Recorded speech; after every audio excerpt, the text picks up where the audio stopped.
पर हमें बैलेंस कि आज हम सभी क्या चाहते हैं जीवन में हमारी आर्थिक रूप से उन्नति हो, जिसके लिए हम मेहनत करते हैं और सुबह से लेकर रात तक। तो आर्थिक उन्नति के साथ भौतिक उन्नति हो, साथ में मानसिक उन्नति भी हो, मन स्टेबल रहे और शारीरिक उन्नति भी हो। इसलिए आज एक्सरसाइज करते हैं, जिम भी जाते हैं और सामाजिक माना सोशली भी हम अच्छे स्ट्रॉन्ग रहे, समाज में हमारा नाम हो।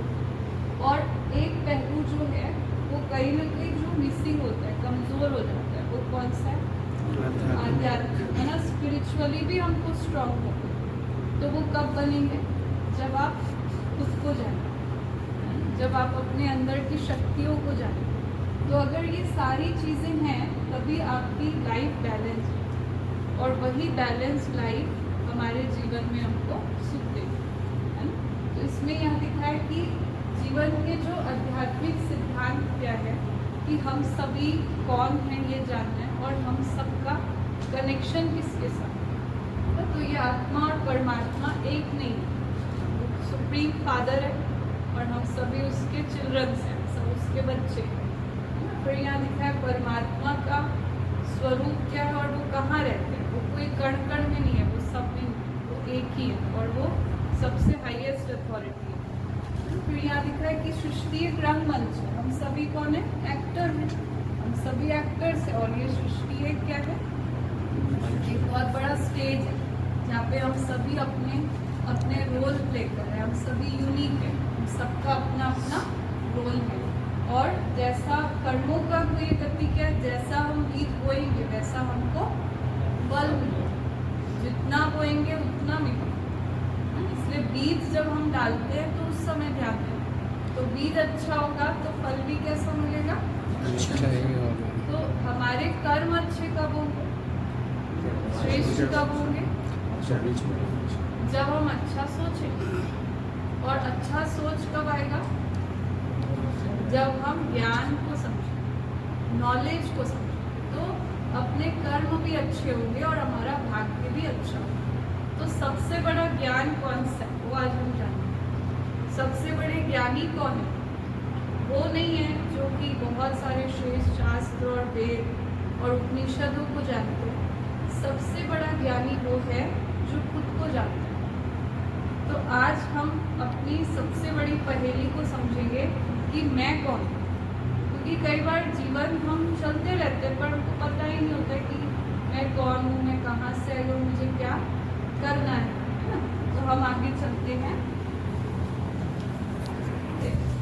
जैसे हम दिन भर अपना इंट्रोडक्शन जिसको भी देते हैं, आप बताते हैं मैं ये हूँ, मतलब जो भी अपना प्रोफेशन बताएंगे, मैं टीचर हूँ, मैं डॉक्टर हूँ, मैं इंजीनियर हूँ, या मैं फलाना इस धर्म से हूँ, मैं इस रिलीजन से बिलोंग करता हूँ, या मैं फलाने स्थान पर रहता हूँ। तो जो अब मैं कह रही हूँ तो मेरा क्या है? हम जो दिन भर कहते हैं ना मेरा, तो मैं कौन हूँ? तो यहाँ पर दिखाया है कि हमारा जो जीवन है वो दो चीज़ों के योग से बना हुआ है। दो चीज़ों के योग माना शरीर और आत्मा। तो शरीर क्या है? शरीर जड़ है। जड़ मीन्स नॉन लिविंग, पर इसको जो चला रही है वो शक्ति कौन है? वो है सोल। और जब सोल है इस शरीर में तब हमारी ये जीवन काम करती है, तब हम सुन सकते हैं, बोल सकते हैं, कुछ फील कर सकते हैं। और आत्मा निकल जाए तो शरीर क्या हो गया? बॉडी, डेड बॉडी, कोई काम की है। तो इसलिए जो मैं हम कह रहे हैं तो वो मैं कौन हूँ? मैं सोल, मैं एक आत्मा। तो आत्मा का स्वरूप कैसा होता है? Point of light. तो हम सभी कौन है? पॉइंट ऑफ लाइट आत्मा। और आत्मा कहाँ रहती है? शरीर में। कहाँ रहती है? दिल में नहीं, क्योंकि आज तो हार्ट ट्रांसप्लांटेशन भी होता है। तो फिर हमारी आत्मा का ट्रांसप्लांट तो नहीं होगा ना। तो आत्मा का स्थान है भ्रिकुटी के मध्य। इसको हम क्या कहते हैं? भ्रिकुटी, जहाँ पे आज तिलक लगाया जाता है, बिंदी लगाते हैं, तो यहाँ ही हमारी आत्मा का निवास स्थान है ना। तो आत्मा बहुत पावरफुल है। देखो जो चीज़ जितनी सूक्ष्म होती है वो उतनी पावरफुल होती है। तो आत्मा ही सब कुछ कर रही है ना। तो इस तरह से आत्मा अजर, अमर और अविनाशी। आत्मा की मृत्यु नहीं होती है। मृत्यु किसकी होती है? शरीर की होती है ना। तो मैं आत्मा हूँ और आत्मा आज कैसी हो गई है? पहले हम सभी प्योर आत्मा थे, हमारे अंदर 100% क्या थे? सद्गुण। हम देने वाले थे, हम मुक्त थे, कोई बंधन नहीं था, हम फ्री थे। और हमारे अंदर गुण थे, जैसे खुशबू देना, माना सबको सुख देना। और आज कैसी हो गई आत्मा? सबकी बंद हो गई, बंधन में आ गए। हम सभी बंधन फील करते हैं ना जीवन, तो बंधन में आ गई। और देने वाले से लेने वाले में हमें दूसरों से अपेक्षाएं ज्यादा रहती। और जो पहले सुख देते थे आज क्या दे रहे? घाटे माना दुख देना, अपने बोल से, अपने कर्म से, अपने व्यवहार से। तो ये स्टेज की क्या हो गई? डाउनफॉल हो गई। जैसे बैटरी डिस्चार्ज होती है, तो आत्मा की बैटरी में क्या हो गई आज? डिस्चार्ज। तो अब हमको क्या करना है? चार्ज रहना है क्या? नहीं, चार्ज होना है। तो चार्ज कैसे होगा? मेडिटेशन है ना। मेडिटेशन से हमारी बैटरी फुल चार्ज होगी और हमें जो भी चाहिए, गुण चाहिए, तो वो गुण को हम अनुभव करते हैं। देखिए हम सबको जीवन में क्या चाहिए? हम क्या कहते हैं? मेरे जीवन में सुख हो, शांति हो, खुशी हो, है ना। तो वो कहाँ है? खुशी किसी मॉल में मिलती है क्या? अगर आपको बोलेंगे थोड़ा सा 1 किलो खुशी लेके आ जाओ, कहीं मिलती है क्या? नहीं मिलती है। और शांति आप कहाँ ढूंढेंगे? आपको शांति चाहिए तो आप बोलेंगे नहीं, मुझे यहाँ नहीं रहना, मैं जा रहा हूँ शांति को जंगल में ढूंढ। चलो वहाँ थोड़े दिन रहेंगे, वहाँ थोड़ी शांति मिल जाएगी। पर क्या शांति वहाँ है?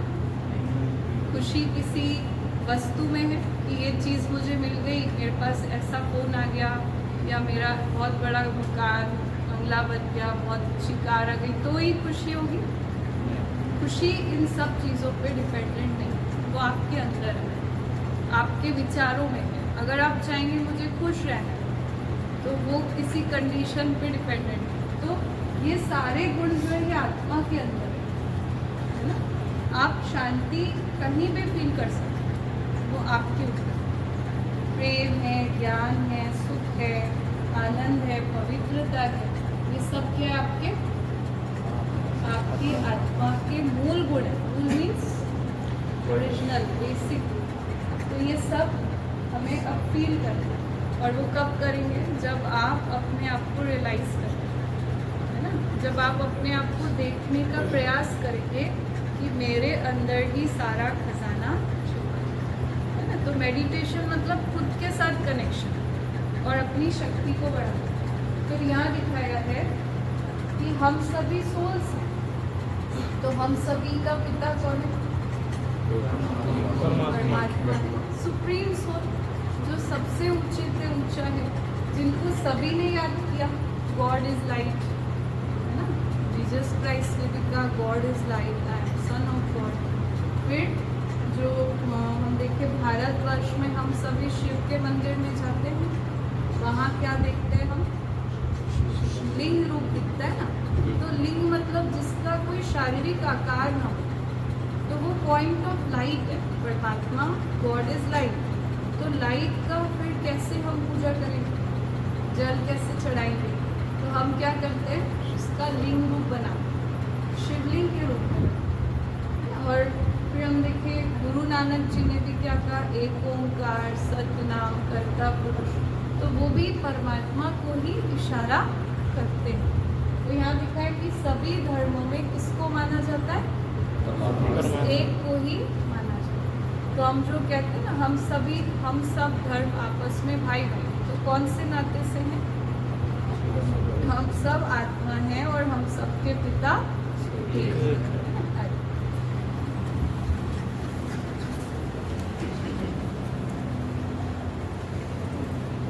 तो हम परमात्मा को गॉड कहते हैं ना। तो गॉड का फुल फॉर्म क्या है? जनरेटर, ऑपरेटर और डिस्ट्रॉयर, है ना। जी फॉर जनरेटर, है ना। परमात्मा आते हैं नई सृष्टि की स्थापना करते हैं, फिर उसकी पालना करते हैं विष्णु द्वारा, और शंकर द्वारा क्या करते हैं? विनाश। जो हम सुने ना, ब्रह्मा विष्णु और शंकर, तो ब्रह्मा द्वारा स्थापना, विष्णु द्वारा पालना और शंकर द्वारा विनाश करना। फिर जो परमात्मा का कार्य है, वहाँ पर शिव तो परमात्मा निराकार, और वो अपना ज्ञान किस माध्यम से देते हैं? तो उन्होंने जिनको आधार बनाया वो थे प्रजापिता ब्रह्मा, है ना। और इनका नाम था लेखराज, दादा लेखराज था, और बहुत बड़े हीरे के व्यापारी थे, और उनको परमात्मा से साक्षात्कार हुआ।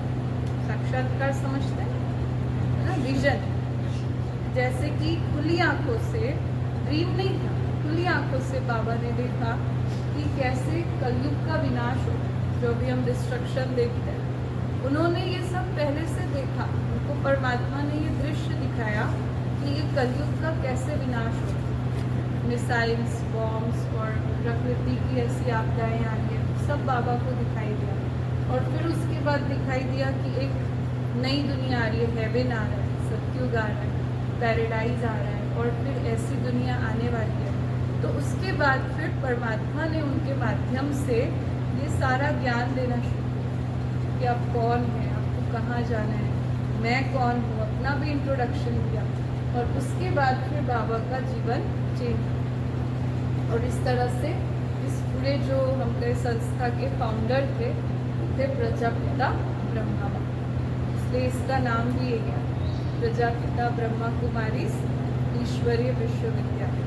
और उसके बाद फिर ये जो कार्य है ना, पहले ये शुरू हुआ था सिंध हैदराबाद से, है ना, जब पार्टीशन नहीं हुआ था उससे पहले, और फिर अभी जो है माउंट आबू में हेडक्वार्टर, और अब यहाँ पूरे देश विदेश में फिर ये कार्य फैला, और आज पूरे 8,500 से भी अधिक सेवा केंद्र हैं 138 देशों में।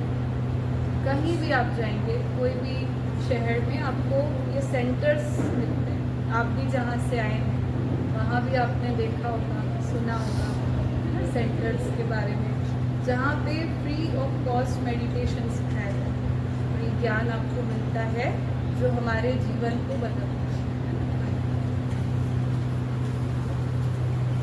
फिर यहाँ लिखा है कि समय के बारे में, समय जो है ना चक्र के बारे में, तो उसमें इसको 4 युगों में डिवाइड किया है, सतयुग, त्रेता, द्वापर और कलयुग। ये 4 युग है। सतयुग means golden age, Treta means silver, फिर ये है कॉपर, और अभी है आयरन, कलयुग है ना आयरन। तो अभी है ये समय जो कह रहा है कि कलयुग का एंड पॉइंट आ चुका है, मतलब लास्ट स्टेज आ चुका है, अति हो गई है ना। तो अति के बाद क्या होता है? अंत होना चाहिए। तो अभी कलयुग और सतयुग के बीच का समय बहुत इम्पोर्टेंट है, इसको हम कहते हैं संगम युग, मतलब 2 युगों का संगम। और यही ट्रांसफॉर्मेशन एज है, जब परमात्मा आकर हम आत्माओं को ये नॉलेज देते हैं और हम अपनी आत्मा को अवेकन करते हैं। और इसके बाद हम कहाँ जाएंगे? फिर आत्मा जब प्योर बन जाती है तो फिर जाते हैं हम अपने आत्मा का जो घर है, परम धाम, उसको मुक्ति धाम कहते हैं, और फिर सतयुग में आती है। तो रात के बाद फिर दिन आना है, तो हम फिर से सतयुग से कहाँ जाएंगे? कलयुग से फिर सतयुग। फिर आपको यहाँ पे लिखा है कि राजयोग मेडिटेशन के क्या क्या लाभ हैं। इसमें बहुत सारे लाभ हैं। हम जैसे रोज़ रोज़ आप प्रैक्टिस करते हैं तो आपको जो हेल्थ में भी फ़ायदा मिलेगा।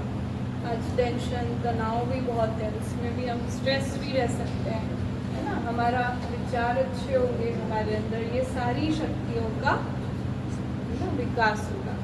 और मेडिटेशन या योग का मतलब बहुत इजी है, परमात्मा को याद करना। जैसे मैं आत्मा हूँ तो मेरे फादर कौन? पिता है, परमात्मा। तो आत्मा को, परमात्मा को याद करना है, यही है राजयोग। योग माना कनेक्शन, है ना। तो इससे हमें पावर हाउस से कनेक्ट होने से एनर्जी प्राप्त होती है ना। फिर लास्ट में यहाँ दिखाया है कि हमारे जीवन का जो लक्ष्य है, कैसे हमें जीवन जीना है। हम कहेंगे कि हमारे आसपास तो बहुत सारी बुराइयाँ हैं, बहुत सारे गुण हैं, तो हमें ऐसा रहना कमल पुष्प के जैसे, बुराइयों के बीच में रहते हुए बुराइयों से कैसे रहना है, न्यारा रहना है ना। तो इसमें देखो हमारे जैसे विचार होते हैं वैसे हमारे कर्म होते हैं। तो नेगेटिव विचारों का प्रभाव क्या होगा, हिंसा, क्रोध, और सकारात्मक विचारों का प्रभाव क्या है ना, कि चारों तरफ पॉजिटिविटी आएगी, वातावरण में भी और हमारे। ठीक है, ओम शांति। आप सभी अपने स्थान पे बैठेंगे। अभी हमारे बनाया हुआ ये सुंदर शांति सरोवर है और परमात्मा शांति का सागर है, स्नेह का सागर है, सुख का सागर है। और उस पिता परमात्मा ने हमें भी शांति का सागर बनाया। तो हम भी शांति के सागर परमात्मा के संतान हैं। और आप सबने शॉर्ट विजिट में ये जो एग्जीबिशन देखा तो उसमें यही सारी बातें बताई गई हैं कि हम आत्माओं